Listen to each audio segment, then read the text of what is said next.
El silencio en el lujoso bar del hotel se rompió con un grito de humillación. Don Octavio, el millonario, arrojó un vaso de agua al suelo y miró a la joven camarera, Ana, con un desprecio insoportable.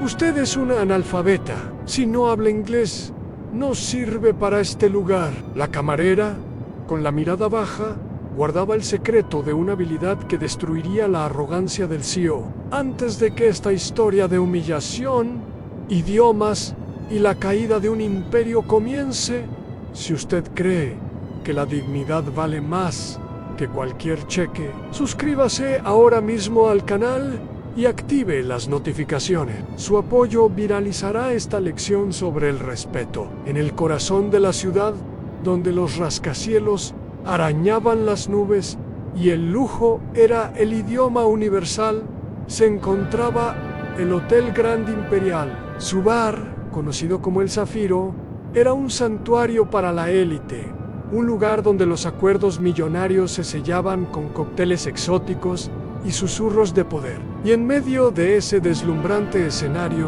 trabajaba Ana, una joven camarera cuyo uniforme impecable ocultaba una vida de sacrificio y sueños aplazados. Para los adinerados clientes, ella era prácticamente invisible. Una sombra silenciosa que se deslizaba entre las mesas de caoba, rellenando copas y retirando platos vacíos. Su sonrisa era profesional, su servicio impecable, pero sus ojos guardaban una profundidad que nadie se molestaba en notar. La rutina de Ana era un ciclo constante de esfuerzo. Se levantaba antes del amanecer para ayudar a sus padres en su pequeña tienda de abarrotes. Luego se dirigía al hotel para cumplir un turno agotador y por la noche llegaba a casa para cuidar de su hermano menor, quien padecía una enfermedad crónica que consumía los ahorros de la familia. Pocos en el Zafiro sabían, o más bien, nadie sabía, que debajo de esa apariencia humilde se escondía una mente brillante. Ana era graduada con honores en filología inglesa por la universidad más prestigiosa del país. Había soñado con ser traductora en las Naciones Unidas, con tender puentes entre culturas a través de las palabras, pero la realidad la había golpeado con fuerza. Las deudas de su familia, acumuladas por los costosos tratamientos de su hermano, la obligaron a tomar el primer trabajo que encontró. Había ocultado su título universitario en la entrevista, temiendo el rechazo por estar sobrecalificado. Así que cada día Ana guardaba su perfecto dominio del inglés, su conocimiento de Shakespeare y su pasión por la lingüística en un rincón de su mente, sirviendo a personas que en su mayoría no sabían conjugar correctamente un verbo en su propio idioma. Esa noche, la atmósfera en el Zafiro era particularmente eléctrica. Las luces tenues se reflejaban en las botellas de licor de primera calidad, creando un mosaico de colores ambarinos y dorados. El murmullo de las conversaciones era un zumbido de confianza y poder. Fue entonces cuando don Octavio Méndez, el magnate de la construcción, hizo su entrada. Era un hombre corpulento, de rostro enrojecido por el exceso de vino y una arrogancia que lo precedía como una ola. Su voz era un trueno que exigía atención inmediata y su mirada evaluaba a todos y a todo en términos de valor monetario. Caminaba como si el hotel entero le perteneciera y en cierto modo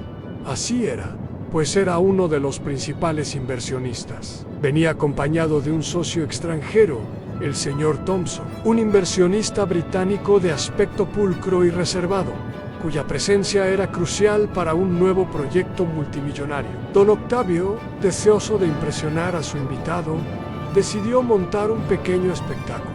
Vio a Ana cerca de la barra, puliendo copas con una concentración absorta. Para él, ella era el accesorio perfecto para su demostración de poder. Una camarera insignificant, un peón en su tablero de ajedrez. Con una sonrisa socarrona, la llamó a su mesa con un chasquido de dedos, un gesto que hizo que Ana se estremeciera por dentro, pero que obedeció con su acostumbrada serenidad. «Camarera», dijo don Octavio en un español fuerte y arrastrado, asegurándose de que las mesas cercanas escucharan.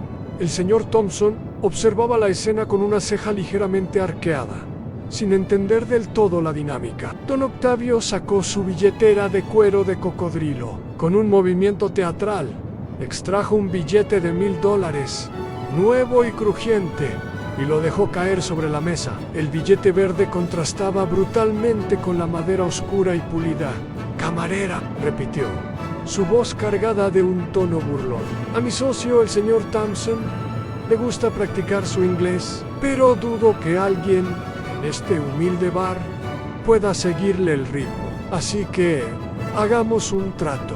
Se inclinó hacia adelante, su aliento a licor caro, golpeando a Ana en el rostro. «Te doy $1000 si me ATYNDS en inglés durante toda la noche». La risa de don Octavio resonó en el bar, y algunos de sus aduladores en las mesas cercanas se unieron con risas nerviosas. El señor Thompson esbozó una sonrisa incómoda, sintiendo que estaba siendo parte de un acto de mal gusto.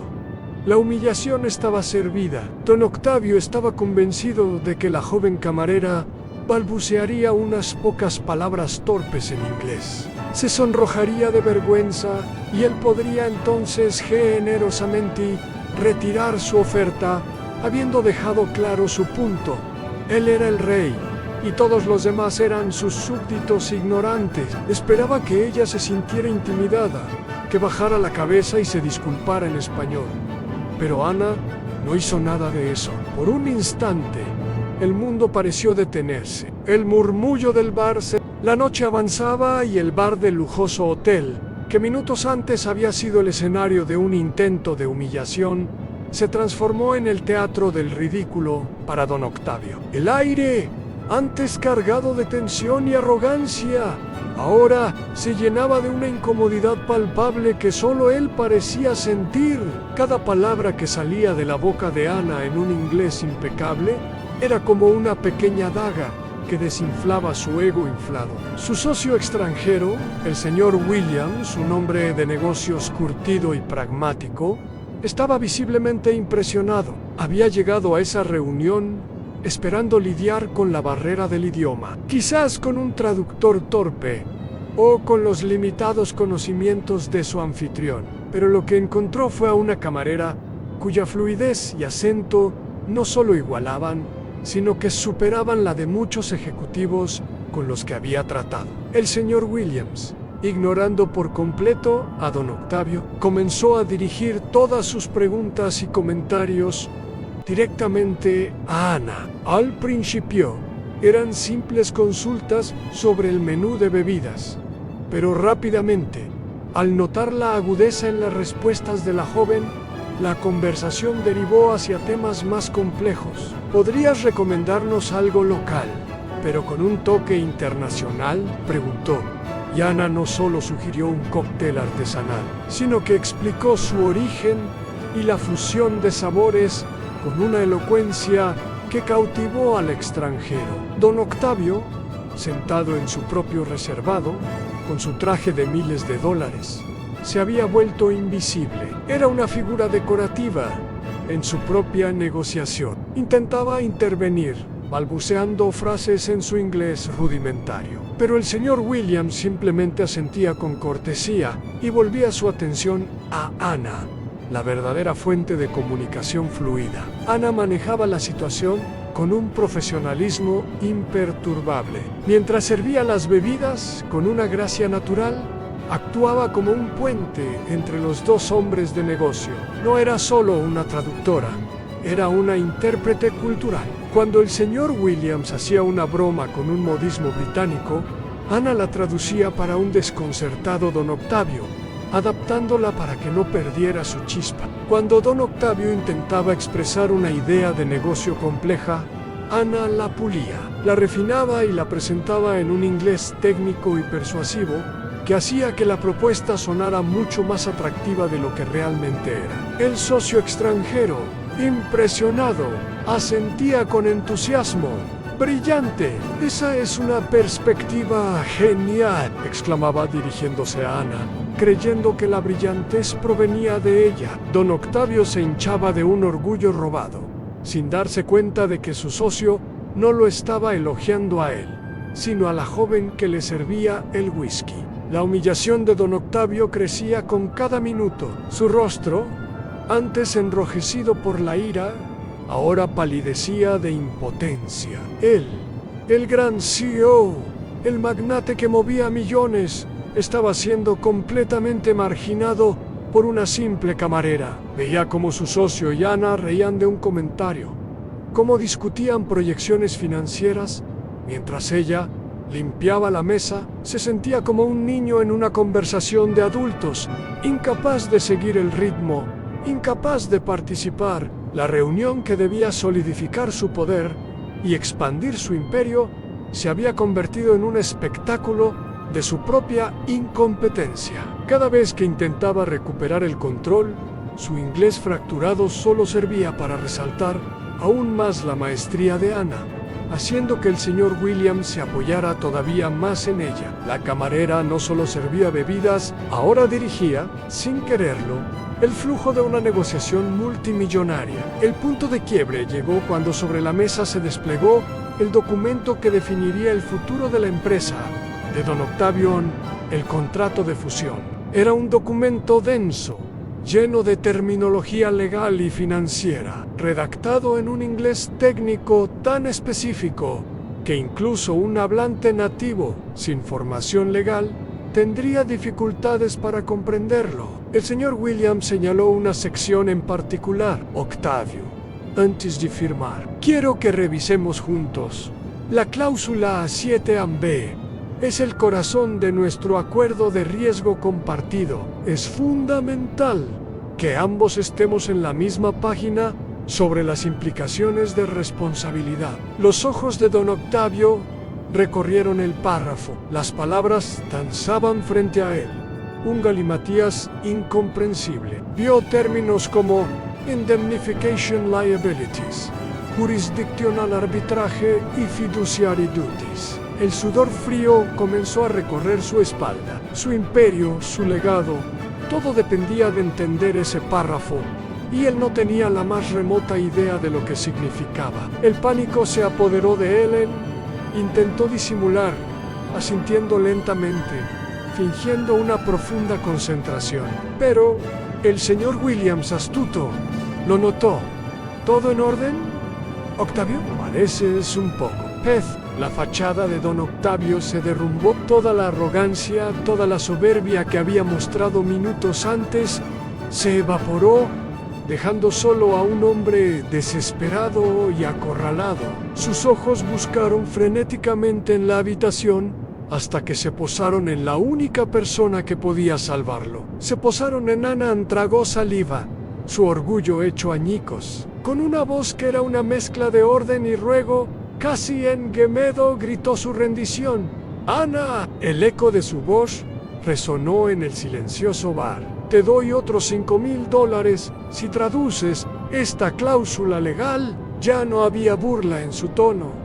No había desprecio, solo la cruda y humillante necesidad. La camarera tiene el poder de unirse a la corporación rival. ¿Creen que Ana aceptará el dinero o exigirá la humildad del CEO? Ana, que estaba discretamente atendiendo otra mesa, se acercó con la misma calma y profesionalismo de siempre. No mostró sorpresa ni una pizca de triunfo en su mirada. Simplemente extendió la mano y tomó el pesado documento. El señor Williams la observó con una curiosidad intensa, mientras don Octavio la miraba como un náufrago a un bote salvavidas. El silencio era absoluto mientras los ojos de Ana se deslizaban por el complejo texto. No se limitó a leer. Analizó su ceño, se frunció ligeramente, no por dificultad, sino por concentración. Don Octavio esperaba una traducción literal, palabra por palabra. Pero Ana hizo mucho más, señores. Comenzó, su voz clara y firme, dirigiéndose a ambos por igual. Esta cláusula, tal como está redactada, es peligrosa. Don Octavio la miró confundido. El señor Williams se inclinó hacia adelante, intrigado. Ana continuó. No solo traduce que su empresa, don Octavio, Octavio, asumirá la totalidad de la responsabilidad legal en caso de litigios internacionales, sino que la redacción es deliberadamente ambigua en un punto clave. Señaló la furia de don Octavio, al ver su negocio destruido por una simple camarera, era un espectáculo patético. Se había quedado sin nada. Había perdido el millonario contrato de fusión y, lo que era peor, su ahora ex socio extranjero se había aliado con Ana, la joven, a la que él mismo había intentado humillar con un billete de $1000. Don Octavio estaba en su lujoso despacho completamente solo, golpeando la pesada mesa de caoba con una furia impotente. El eco de sus golpes resonaba en el silencio de la oficina, un testimonio de su fracaso monumental. Su mundo, construido sobre la arrogancia y el poder, se estaba desmoronando pieza por pieza, y él era el único espectador de su propia caída. Cada golpe contra la madera era un grito ahogado de frustración, una negación desesperada de la realidad que se le venía encima. Justo en ese momento, cuando la rabia lo consumía, la puerta se abrió sin previo aviso. Era Ana, pero ya no era la misma mujer que él recordaba. No vestía el humilde uniforme del bar. Ahora llevaba un traje sastre de un corte sencillo pero impecable, que le daba un aire de autoridad y elegancia. Su rostro, antes marcado por la sumisión que él esperaba, ahora mostraba una dignidad inquebrantable. Caminó con una seguridad que llenó la habitación, una presencia que don Octavio nunca antes había percibido. Él la miró, y su ira encontró un nuevo objetivo. Se levantó de golpe, apuntándola con un dedo tembloroso. Su rostro, congestionado y rojo, era una máscara de odio. Usted es una traidora. Yo la contraté para servir, no para robar mis negocios. Sus gritos resonaban, pero Ana no se inmutó. Ni un solo músculo de su rostro se movió. Su calma era un muro contra el que la furia de don Octavio se estrellaba inútilmente. Ella se acercó lentamente al escritorio y con un gesto deliberado colocó un antiguo retrato sobre la pulida superficie de mármol, justo al lado de la pluma de oro que él tanto valoraba. Era el retrato de un hombre mayor, con una sonrisa amable y unos ojos llenos de una sabiduría serena y profunda. Don Octavio se quedó mudo al verlo. Reconoció esa cara al instante. Ese es mi padre. ¿Cómo tiene usted esto? Su voz, antes un rugido, se había convertido en un susurro desconcertado. La confusión luchaba contra la ira en su mirada. Ana lo observó con una profunda tristeza, como si viera no a un magnate poderoso, sino a un niño perdido. Fue entonces cuando reveló su secreto más doloroso, una verdad que actuaría como una bomba en el corazón de la vida de don Octavio. Usted me contrató para servir bebidas, don Octavio, dijo ella, su voz suave pero firme. Pero yo no he venido aquí a servir bebidas, he venido a servir la justicia. Hizo una pausa, dejando que sus palabras calaran. Yo no soy solo Ana, la camarera. Yo soy la viuda de su padre. Yo soy la esposa legal del fundador de esta corporación. El silencio que cayó sobre el despacho fue absoluto, denso y pesado. Fue como si el tiempo mismo se hubiera detenido. Don Octavio se desplomó en su silla de cuero, su cuerpo de repente sin fuerzas. Su mente se negaba a procesar la información. La viuda, la esposa legal, era imposible a su padre.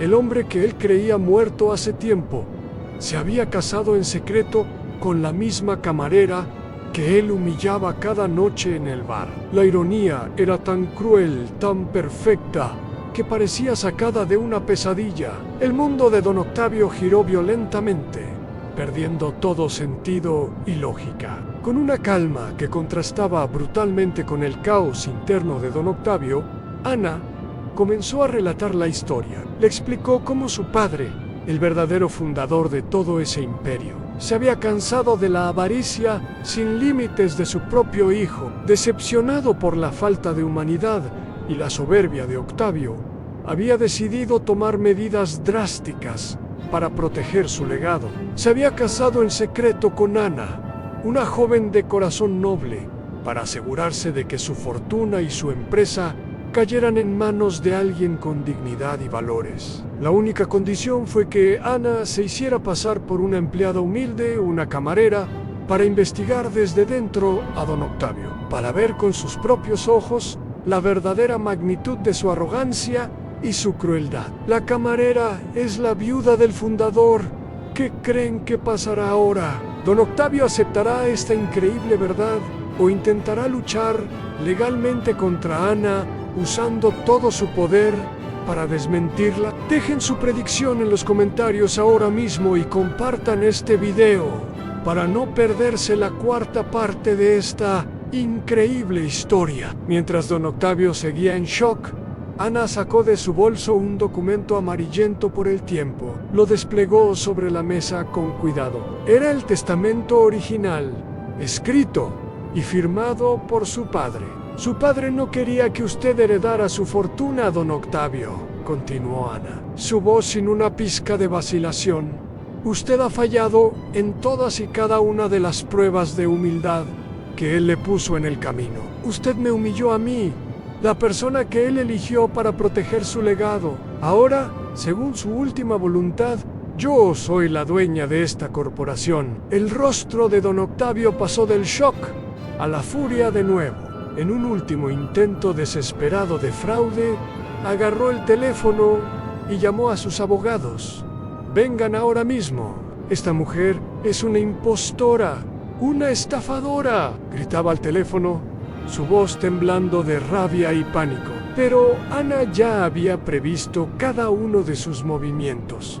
Estaba varios pasos por delante. Poco después, los abogados de don Octavio, un equipo de hombres serios y caros, llegaron al despacho. Revisaron el retrato, el certificado de matrimonio que Ana también presentó y, finalmente, el testamento original. Lo analizaron con una minuciosidad profesional, buscando cualquier falla, cualquier resquicio legal que pudieran explotar. Pero no había ninguno. Los documentos eran auténticos, legales e irrefutables. Tras varios minutos de un silencio tenso, el abogado principal se volvió hacia don Octavio, con una expresión de derrota.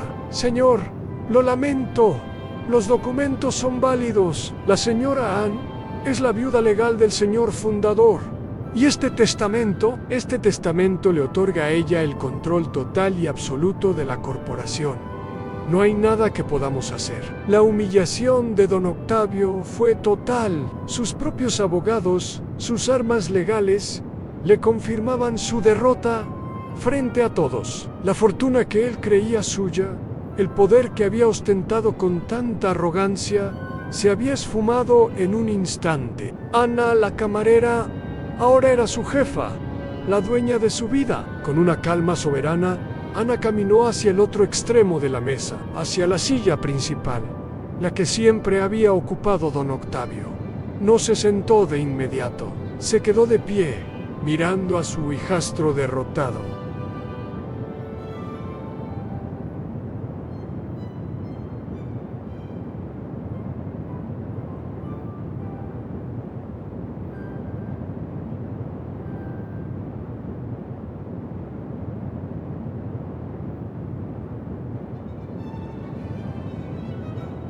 El despacho de don Octavio, que alguna vez fue un templo de poder y arrogancia, ahora se había transformado en un tribunal improvisado.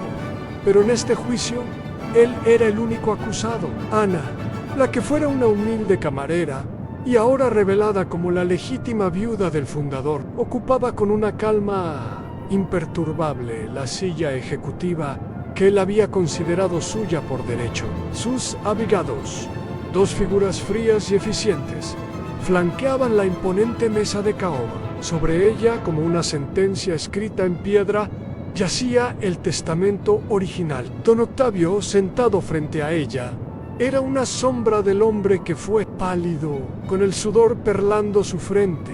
Parecía encogerse en su costoso traje. Ya no era el CEO todopoderoso, sino un simple subordinado esperando el veredicto que sellaría su destino. Ennis IV. La ley era un instrumento afilado y preciso, sin lugar para la emoción o la negociación. Uno de los abogados de Ana se aclaró la garganta y su voz resonó en el silencio tenso. Confirmó lo que don Octavio ya temía en el matrimonio secreto entre su padre y Ana. Era completamente legal y válido.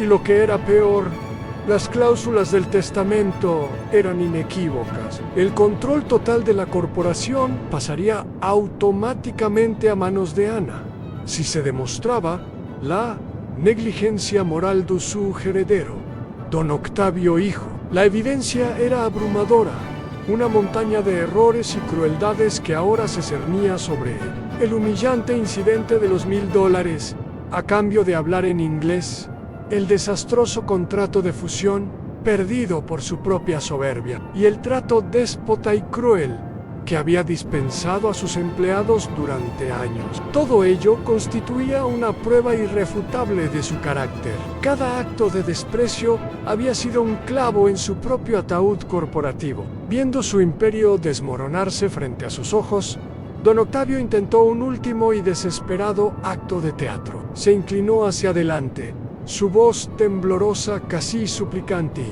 Ana, por favor, usted es ente. Es mi madrastra. No me haga esto. Le daré $10 millones. Ahora mismo. Firme un acuerdo. Tome el dinero y desaparezca de mi vida. 10 millones en efectivo, se lo ruego, exclamó, sacando su chequera con manos torpes. Él creía, hasta en su último aliento, que su vasta fortuna podía comprar la dignidad, el silencio y el perdón. Ana observó el cheque que él extendía con manos temblorosas. Su mirada no reflejaba codicia, sino una profunda y amarga decepción.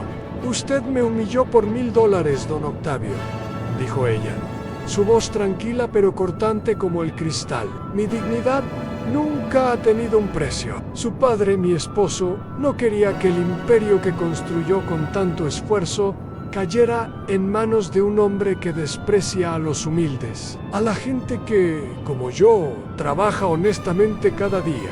Entonces, con la misma serenidad, ejecutó su plan maestro, el golpe de gracia que había estado preparando. No quiero su dinero sucio. En su lugar, usted me transferirá el 100% de sus acciones, no a mí, sino a una fundación de caridad que yo misma presidiré. A partir de hoy, su única función en esta empresa será la de vicepresidente de caridad. Usará su famoso talento financiero no para enriquecerse, sino para construir el hospital de beneficencia que mi esposo siempre soñó. Un lugar para los trabajadores honestos y sus familias.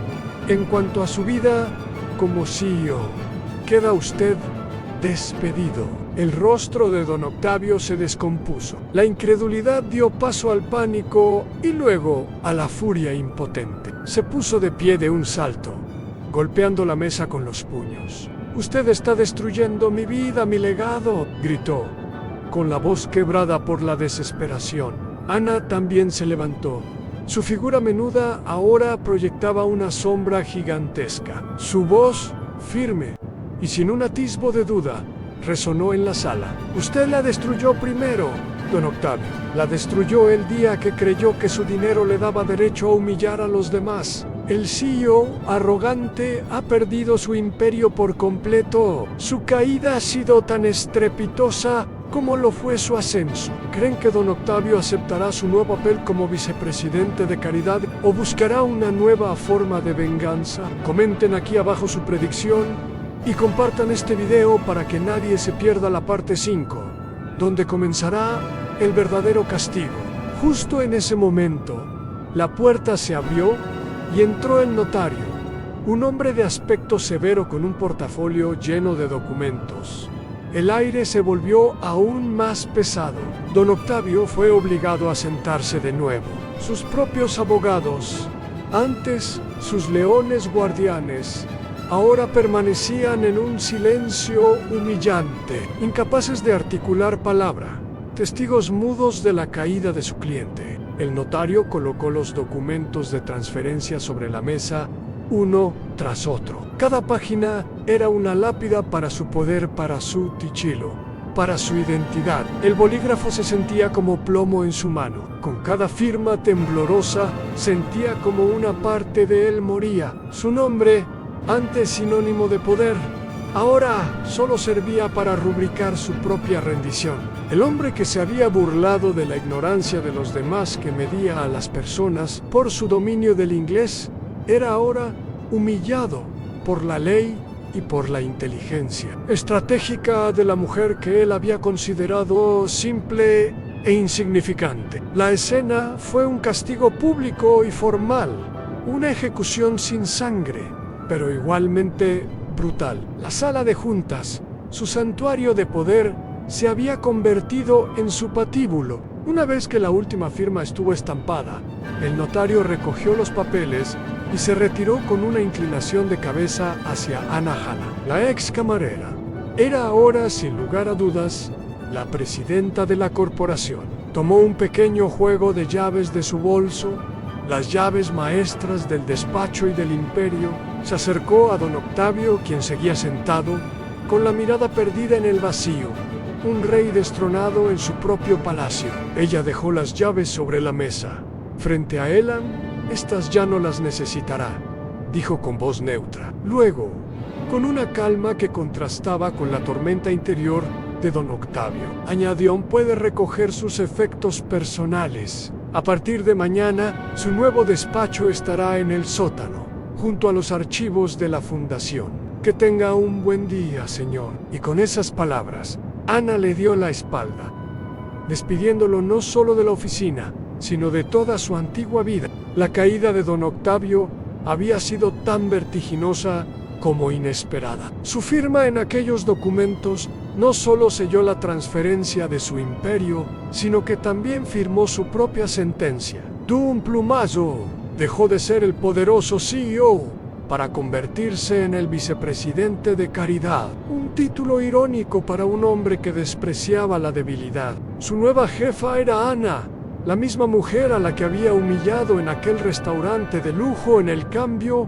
fue brutal. Su opulenta oficina con vistas panorámicas a la ciudad fue reemplazada por un pequeño y frío escritorio arrinconado en un almacén polvoriento. Este era ahora su dominio, la central logística de la Fundación de Caridad. La humillación que Ana orquestó no era un acto de venganza cruel, sino una lección metódica y precisa. Quería que don Octavio sintiera en carne propia el peso de su arrogancia. Lo obligó a usar su aguda mente financiera, no para amasar más millones en la bolsa, sino para calcular hasta el último centavo del presupuesto para la construcción del hospital de Caridad. Era el sueño del difunto esposo de Ana, un santuario de salud para los trabajadores humildes, los mismos que don Octavio había explotado y despreciado durante años. El hombre que se burlaba de los pobres ahora trabajaba para ellos. Ana se aseguró de que su penitencia fuera total.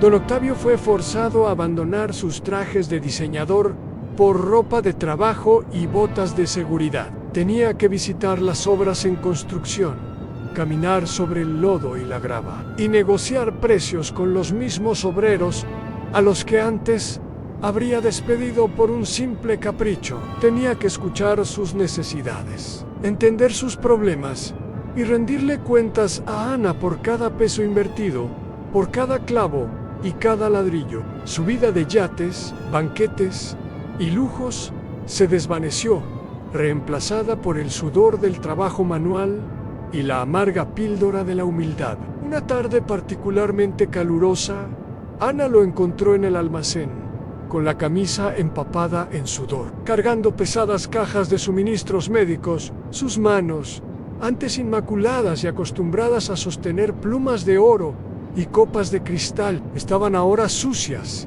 encallecidas y llenas de pequeñas heridas. El contraste era devastador. Ana se acercó a él, su rostro sereno, sin una pizca de burla. Su voz era firme, la de una supervisora evaluando a su empleado. ¿Cómo se siente, don Octavio? Brigand, él se detuvo. Dejó la caja en el suelo con un resoplido de agotamiento y se secó el sudor de la frente con el dorso de su mano sucia. Miró a su alrededor, a las estanterías llenas de materiales, al polvo flotando en el aire, a los otros trabajadores que iban y venían sin prestarle atención. Suspiró profundamente. Me siento útil, respondió con una voz ronca que apenas se reconoció. Algo que mi vida anterior nunca fue. En ese momento, una pequeña grieta apareció en la armadura de su orgullo. La penitencia estaba comenzando a dar frutos. Los días se convirtieron en semanas y las semanas en meses. Don Octavio empezó a ver el mundo con otros ojos. Vio el valor del servicio en el rostro de las enfermeras voluntarias. Vio la dignidad en las manos curtidas de los albañiles que levantaban con orgullo las paredes del hospital. Comprendió el verdadero significado de la gratitud cuando una familia humilde le ofreció un vaso de agua fresca en un día agotador. La arrogancia que lo había definido se estaba desvaneciendo, reemplazada por una empatía genuina que nunca había creído posible. El castigo de Ana no buscaba destruirlo, buscaba redimirlo. Era una redención forzada, una cirugía del alma sin anestesia. La humildad ha comenzado a transformar al CEO.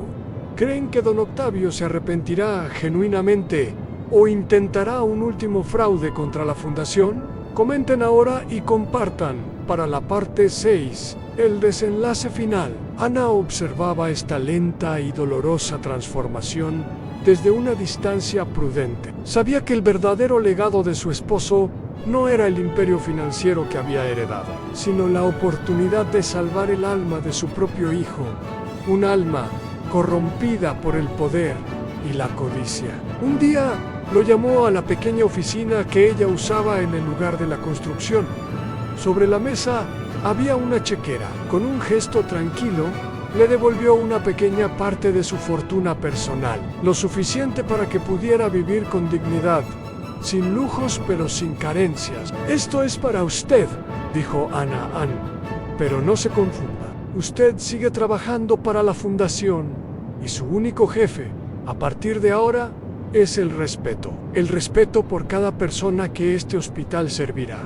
No me defraude, don Octavio. Él tomó la chequera, pero sus ojos no estaban en el dinero. La miró a la mujer que le había quitado todo para devolverle lo más importante, una oportunidad de ser un hombre de bien. Por primera vez en su vida, don Octavio no sintió ira ni deseo de venganza, sintió gratitud. El hospital, que crecía día a día, ya no era solo un proyecto, era su propósito. El monumento a su propia redención.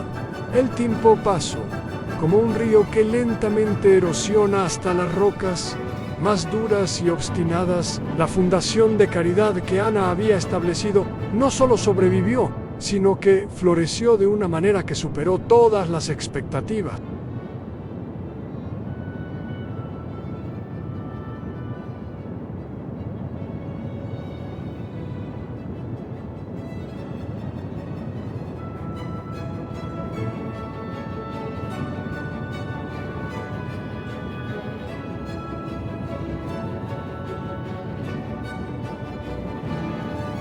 Finalmente, el día de la inauguración llegó. El edificio era imponente no por su lujo, sino por su propósito. Era una estructura moderna y funcional, un monumento tangible al legado del difunto fundador de la corporación, pero también, y quizás más importante, a la redención de su único hijo. Los pasillos relucientes y las salas equipadas con la última tecnología no eran un símbolo de riqueza, sino de justicia y dignidad para aquellos que construían la ciudad con sus propias manos. Ese día, don Octavio, ahora un hombre visiblemente transformado, se acercó a Ana en medio del bullicio de la ceremonia. Ya no había ni el más mínimo rastro de la arrogancia de aquel hombre que una vez gritó en un restaurante, ofreciendo $1000 como si el mundo entero estuviera a su servicio. En su mirada ahora había gratitud,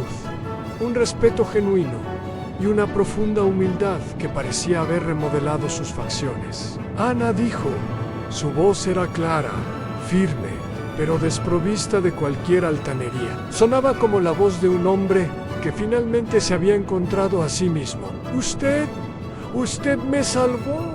Me rescató del infierno de mi propia avaricia, de la prisión que yo mismo había construido con mi arrogancia y mi egoísmo. Este hospital, dijo, haciendo un gesto amplio hacia el edificio, es la única cosa en toda mi vida de la que estoy verdaderamente orgulloso. Es lo único que siento que tiene un valor real. Hizo una pausa, tragando con dificultad, como si las siguientes palabras le pesaran en el alma. Lo siento.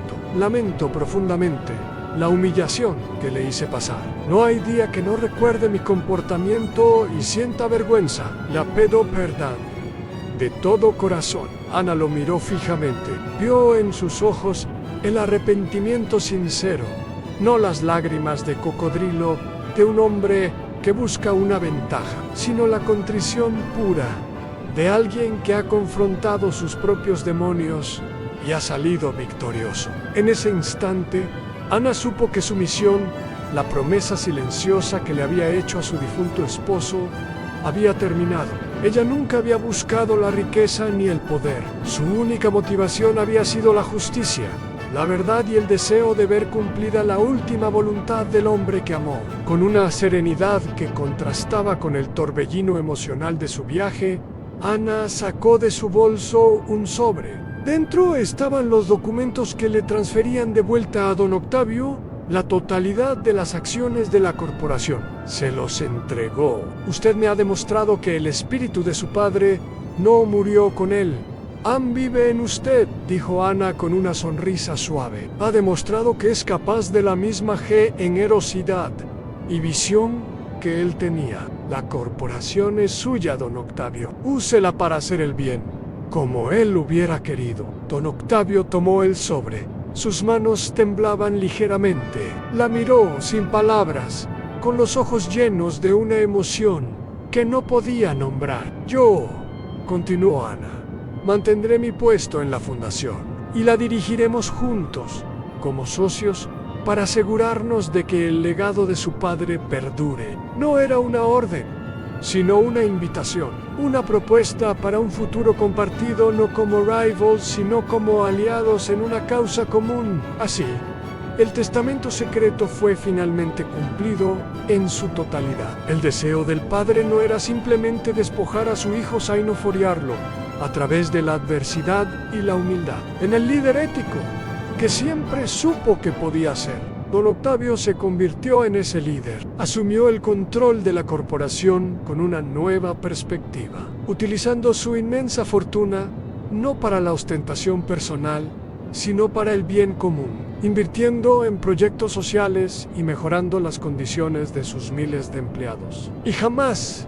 ni por un solo segundo, olvidó la lección que había aprendido de la manera más dura, la lección impartida por una camarera tranquila y digna que, para su sorpresa, hablaba un inglés perfecto. Y así, amigos, lo que comenzó con un arrogante desafío de $1000 en un restaurante, se transformó en una lección de vida inestimable, una que cambió el destino de un imperio y el alma de un hombre. Ana, la camarera que parecía no tener nada, demostró tenerlo todo en integridad, inteligencia y un profundo sentido de la justicia. No solo salvó una corporación de la ruina moral que le esperaba, sino que redimió el alma de su propio hijastro, guiándolo de vuelta al camino que su padre siempre había soñado para él. Al final, esta historia nos enseña que el verdadero lenguaje universal no es el inglés, ni el francés, ni el mandarín. No es el lenguaje del dinero, ni el del poder. El verdadero lenguaje que todos entendemos, el que puede derribar las barreras más altas y sanar las heridas más profundas, es el lenguaje de la humildad, la compasión y el respeto. Ahora queremos escucharlos a ustedes. Comenten aquí abajo. ¿Creen que Ana fue justa al perdonar a don Octavio y devolverle la compañía? ¿O merecía él un castigo más severo? Nos encanta leer sus opiniones y saber desde qué ciudad o país nos están viendo. Su apoyo es lo que hace posible contar estas historias. No olviden suscribirse al canal, activar la campanita de notificaciones y compartir esta historia de justicia, redención y el verdadero valor de las personas. Gracias por acompañarnos hasta el final. Mi amigo y mi amiga, esta historia fue hecha especialmente para ti. Y todos los días estaré aquí para contarte una nueva historia. Comenta desde donde me estás viendo y suscríbete a mi canal.